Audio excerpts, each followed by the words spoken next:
中国有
由于身形实在太大了，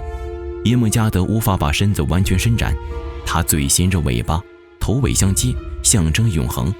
头尾相连，刚好可以绕世界一圈，是真正意义上的世界之蛇，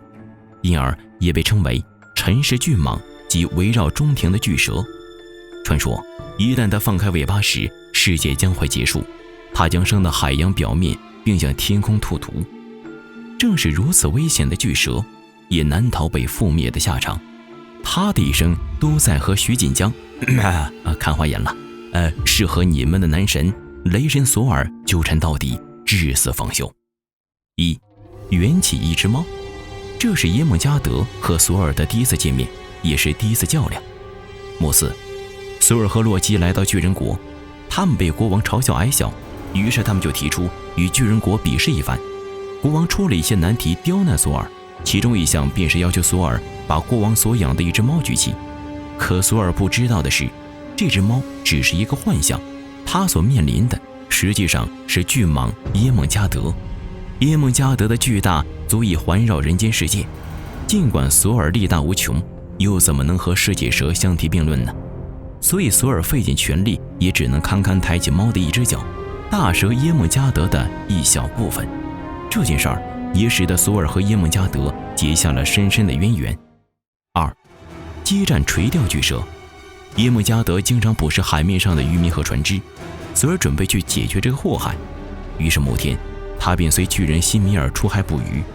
索尔把船开到离岸远处，以巨牛的头部当作鱼饵放到海洋深处。当时耶梦加德正好经过，被巨牛的鲜血所诱惑，于是张开巨口准备将其一并吞下。正当他准备下咽时，突然感觉到沟子另一端有人在和他角力，于是猛地缠斗起来。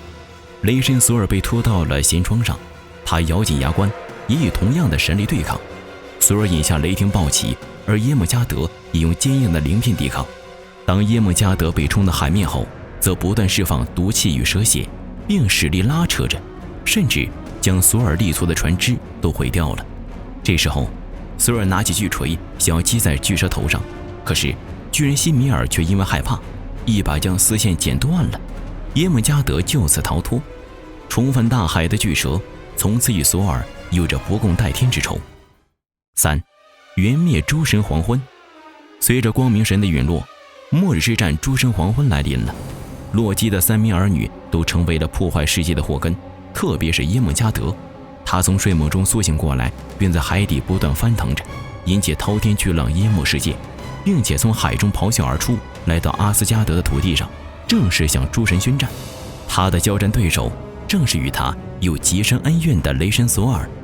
索尔了解耶梦加德的威力，不敢怠慢，3度将雷神之锤掷向耶梦加德，却都被耶梦加德巧妙避过了。巨蛇亦不示弱，一直向索尔喷出毒液，毒液漫天，所有碰到毒液的生物都在一瞬间死去了。最后索尔成功以巨锤击中了巨蛇，巨蛇的毒液亦深入索尔的身体，双方同归于尽。末日之战结束了，但是耶梦加德和雷神索尔的名字却并未消失在众人视野中，特别是随着近年怪兽题材的崛起，许多游戏及小说中也加入了耶梦加德的元素，比如江南的龙族设定中就采用了耶梦加德这一元素进行创作。英雄联盟里的狂战士奥拉夫的背景故事也采用耶梦加德的设定，里面曾提及，在漫长的生命里吞吃了数以千计的人类和舰船之类的冰霜之蛇，就是依据耶梦加德来创造的。而战神中世界巨蛇耶梦加德更是直接成为了重要的一环，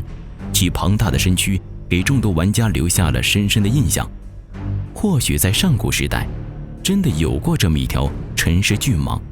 它从大洋里咆哮而出，吞噬了无数的渔民和水手，也卷起过无数的风浪海啸。也有可能在此时此刻，海底深处仍然存在着无数的巨兽，正对着洋面上的大陆虎视眈眈，想着在未来的一天卷土重来。毕竟我们对世界的认知还存在着一定的局限性，对此你是怎么看的呢？最后，如果大家对于这些神话巨兽有兴趣的话，可以在屏幕上扣666，老烟斗将会讲解更多有关于这方面的内容，比如耶梦加德的亲眷、巨狼芬里尔和死神海拉等等。好了，本期视频到这里就结束了，快快关注我的账号，看更多有趣的故事。咱们下周不见不散。传闻这世上有一种猫，比黑猫还灵，常年游走在阴阳两界，故而称之为阎王虎。这是一个人变成猫，游走在阴间与妖邪之间的故事。